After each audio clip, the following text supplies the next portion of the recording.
Hello to all the future doctors who are watching this video and planning to give their NEET exam this year or later the next year. तो आज जो हमारी video है the group discussion part 3, तो जिसमें जो questions पूछे गए थे बेसिकली, तो उनमें से जो फर्स्ट क्वेश्चन है the most important feature in plasmid to be used as a factor in the presence of. Okay, तो कहते हैं प्लाज्मिड का जो मोस्ट इम्पॉर्टेंट फीचर है, जो एक फैक्टर की तरह जो प्लाज्मिड यूज होता है, उसमें किस तरह से वो कब यूज होता है, क्या प्रेजेंस मतलब किन किन चीज़ों की ज़रूरत होती है ओरिजिन ऑफ मतलब क्या नाम है रेप्लिकेट करने के लिए और आगे ट्रांसफ़र करने के लिए। तो फर्स्ट है ओरिजिन ऑफ रेप्लिकेशन। ओरी साइट्स हमें पता है, यहाँ से ओरिजिन ऑफ रेप्लिकेशन क्या है, वो डीएनए सीक्वेंस है जिसकी वजह से जो रेप्लिकेशन है वो स्टार्ट होती है। ठीक है। सिलेक्टेबल मार्कर, सिलेक्टेबल मार्कर आप सबको पता है, सिलेक्टेबल मार्कर हमारा क्या होता है। बेसिकली सिलेक्टेबल मार्कर हमारा वो है जो आइडेंटिफाई करता है ट्रांसफॉर्मेंट्स और नॉन ट्रांसफॉर्मेंट्स में। जो नॉन ट्रांसफॉर्मेंट्स होते हैं उनको एलिमिनेट करता रहता है और जो ट्रांसफॉर्मेंट्स होते हैं उनकी जो ग्रोथ है उनको आगे बढ़ाता रहता है। अब ट्रांसफॉर्मेंट्स क्या होते हैं पता है आप लोगों को। ट्रांसफॉर्मेंट्स बेसिकली ऐसे सेल्स जिनके पास वैक्टर होते हैं, ठीक है, ऐसे सेल्स जिनके पास वैक्टर प्रेजेंट होते हैं जिनकी वजह से वो एंटीबायोटिक रेजिस्टेंस होते हैं, मतलब एंटीबायोटिक्स का उनके ऊपर कोई प्रभाव नहीं पड़ता। ठीक है, वो हमारे सिलेक्टेबल मार्कर हो गए। बेसिकली कुछ एग्जांपल्स दिए हुए हैं एनसीईआरटी में सिलेक्टेबल मार्कर्स की, जैसे एम्पिसिलिन हो गया, क्लोरा एम्फेनिकॉल वो हो गया, टेट्रासाइलिन एंड एक और है केनामाइसिनॉल, ये हो गया। ठीक है, ये इसके नाम दिए हुए हैं एनसीईआरटी में। तो वो ये हमारे सिलेक्टेबल मार्कर है। सिलेक्टेबल मार्कर अब आपको समझ में आ गया क्या होता है। सिलेक्टेबल मार्कर वो जो कि आइडेंटिफाई करते हैं नॉन ट्रांसफॉर्मेंट्स को और उनको हटाते जाते हैं, और जो क्या नाम है ट्रांसफॉर्मेंट्स होते हैं उनकी ग्रोथ आगे बढ़ाते जाते हैं। ठीक है। अब जो थर्ड पॉइंट है वो हमारा sites of for restriction endonuclease. Restriction endonuclease आपको पता है डीएनए सिजर्स की तरह काम करते हैं। स्पेसिफिक साइट जहाँ पे उनको कट करना होता है वहाँ मतलब एक सिजर्स की तरह काम करते हैं, उनको वहाँ से कट करते हैं और जो एलियन पीस ऑफ डीएनए है उसको अटैच कर देते हैं। ठीक है, तो हमें मतलब एक प्लाज्मिड को, एक वेक्टर को, इन तीनों चीज़ों की ज़रूरत है। ओरिजिन ऑफ रेप्लिकेशन होना चाहिए जिसकी वजह से रेप्लिकेट हो सके डीएनए, सिलेक्टेबल मार्कर होना चाहिए ताकि वो एंटीबायोटिक रेजिस्टेंस हो, ठीक है, जिसकी वजह से वो ट्रांसफॉर्मेंट्स को अलग कर दे, नॉन ट्रांसफॉर्मेंट्स को अलग करता जाए। रिस्ट्रिक्शन एंडोन्यूक्लियस की जरूरत पड़ेगी कि वो आगे जो डीएनए स्पेसिफिक डीएनए हमें अटैच करना है उसको कट करके हम लोग अटैच कर सकते हैं। तो बेसिकली इसका जो आंसर है वो है ऑल ऑफ दीज। ठीक है, ये चीज़ समझ में आई। अब नेक्स्ट हम लोग पढ़ते हैं अपना नेक्स्ट क्वेश्चन की तरफ। ओके, तो ये नेक्स्ट एजर्जन और रीजन के इस पे बिहाफ पे पूछा गया था कि एक हमें एजर्जन दिया हुआ है, rubisco and pepcase enzymes are found in the same cell of CAM plants.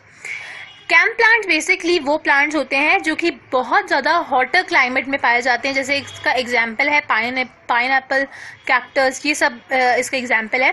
ठीक है, तो रुबिस्को और पेप्केस एंजाइम्स जो है वो कहते हैं सेम सेल में पाए जाते हैं, ऐसा है। No, the answer is no, क्योंकि रुबिस्को और पेप्केस जो है इनका अलग अलग, जो एक मीजोफिल सेल्स होता है, दूसरा हमारे बंडल शीथ सेल्स होते हैं जिसमें पाए जाते हैं, तो अलग अलग है इनका। तो फर्स्ट एजर्जन हो गया हमारा इनकरेक्ट हो गया। तो इसका जो रीजन इसने दिया हुआ है वो दिया हुआ है C3 and C4 cycles are separate in space in CAM plants. हाँ, ये ट्रू है, C3 और C4 साइकिल्स जो है वो सेपरेट होती है कैम प्लांट्स में। कैसे? अगर जो स्टोमेटा होता है वो डे टाइम में क्लोज होता है, ठीक है, जिसकी वजह से जो C4 साइकिल है वो हो जाती है, और नाइट टाइम में जो CO2, मैं शायद गलत भूल गई, I am really sorry, C4 जो C3 है वो सुबह के डे टाइम में होती है और जो C4 साइकिल है वो नाइट टाइम में होती है, क्योंकि जो स्टोमेटा है वो नाइट टाइम में ओपन होता है कैम प्लांट्स का, जिसकी वजह से CO2 जो है वो उनको लार्ज अमाउंट में मिल जाती है, जिसकी वजह से जो C4 साइकिल है वो आगे बढ़ती जाती है। फिर वही जो CO2 प्रेजेंट है वो सुबह के टाइम पे C3 साइकिल में कन्वर्ट हो जाती है और कैम प्लांट्स में क्या नाम है C3 पाथवे और C4 पाथवे दोनों ही ऑब्टेन हो जाते हैं, लेकिन अलग अलग सेल्स में। तो इसमें है assertion is not true while the reason is correct. ठीक है, और इसका जो एजर्जन का जो रीजन है वो गलत है। ठीक है, the next is question number 17। Okay, third question है इस वीडियो का। इसमें कहा गया which of the following is not false. इनमें से क्या चीज फॉल्स नहीं है। The first one is a part is intrinsic factor is essential for absorption of vitamin B12। ओके, इंट्रिंसिक फैक्टर आपको पता है क्या होता है।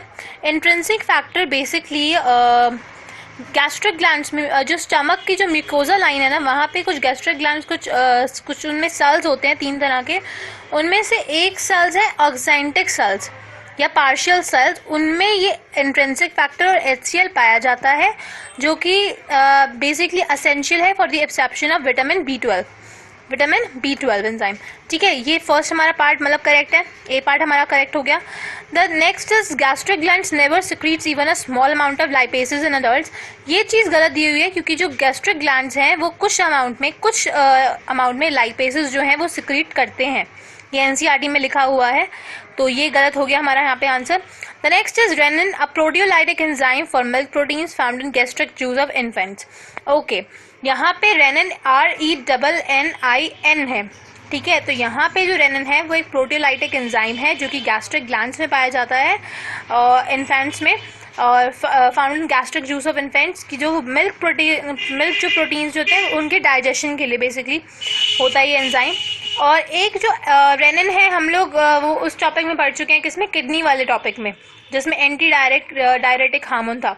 तो ये चीज़ का ध्यान रखना, वो RENIN है, ये RENNIN है। ठीक है, तो इसमें 4th पॉइंट है ऑल ऑफ दी अबव। ये बेसिकली क्वेश्चन ही गलत था, इसमें बोला गया which of the following is not false, इनमें से कौन सा गलत नहीं है, बल्कि ये लिखना चाहिए था विच of the following is not true.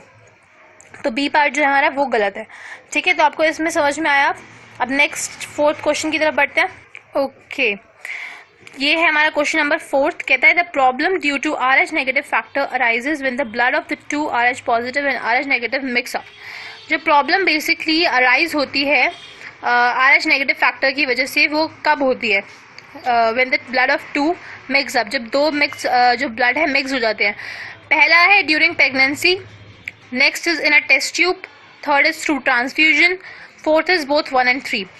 Okay, पहला जो है हम लोगों ने RH ग्रुपिंग का जब पढ़ा था तो उसमें ड्यूरिंग प्रेगनेंसी का एक वो दिया हुआ है, एरिथ्रोब्लास्टोसिस फेटालिस का। तो ड्यूरिंग प्रेगनेंसी हमारा राइट ऑप्शन है।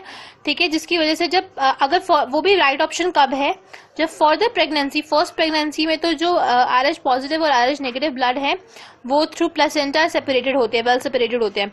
बट अगर फर्दर प्रेगनेंसीज हों, अगर उस वुमेन में RH नेगेटिव ब्लड की वुमेन में, तो उसमें क्या होगा कि उनको पहले से पहली बात तो वो देनी पड़ेंगी, एंटीबॉडीज इंजेक्ट करनी पड़ेंगी, ताकि ऐसी जो नौबत है वो दोबारा ना आए। ठीक है, और the next is in a test tube.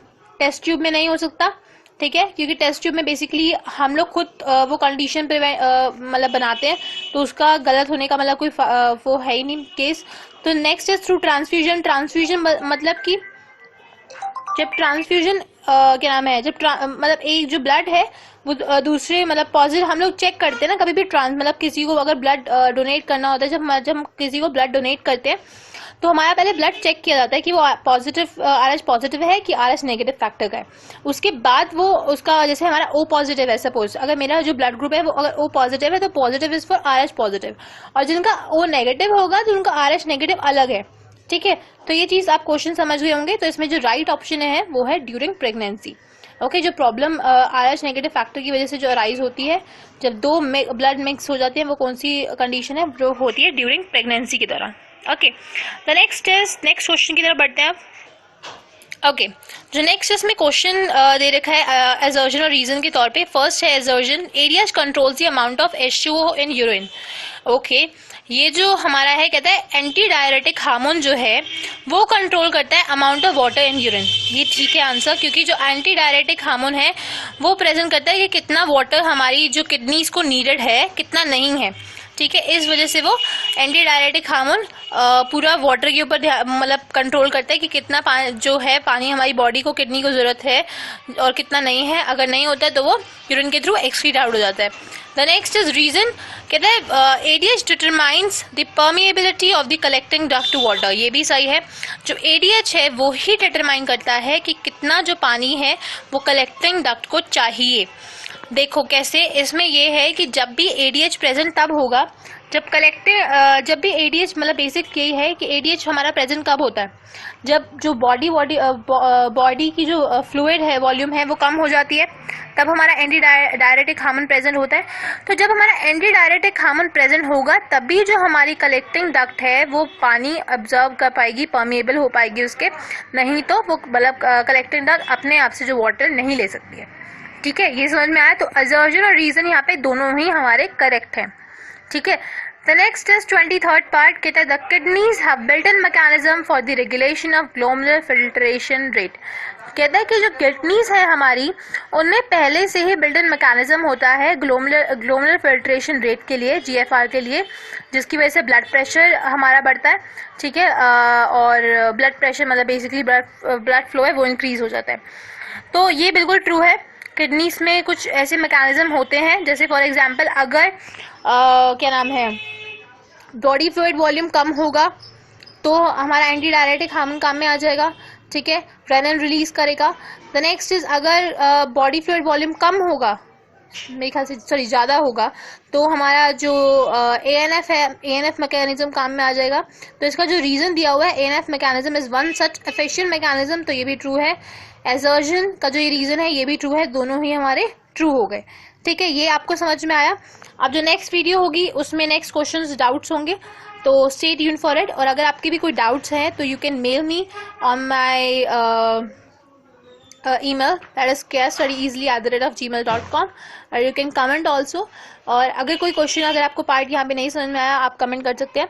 And the next thing is, if you like this video please like, share and subscribe, and and share with your friends also, जिनके पास नोट्स वगैरह नहीं है, जो कोचिंग नहीं ले रहे, because ये basically revolution start करने का मेन यही था पर्पस, कि आगे जिन लोगों के पास मतलब जिन स्टूडेंट्स के पास बेसिकली नहीं है कोचिंग के लिए पैसे वगैरह, तो वो इसका फ़ायदा ले सके। And please share this as much as you can। and the next thing, or you can follow me on my Facebook page, my Insta, as well as my Google Plus with the name of Yashpreet Kaur। and till then, see you soon, thank you so much, and stay tuned for the next video।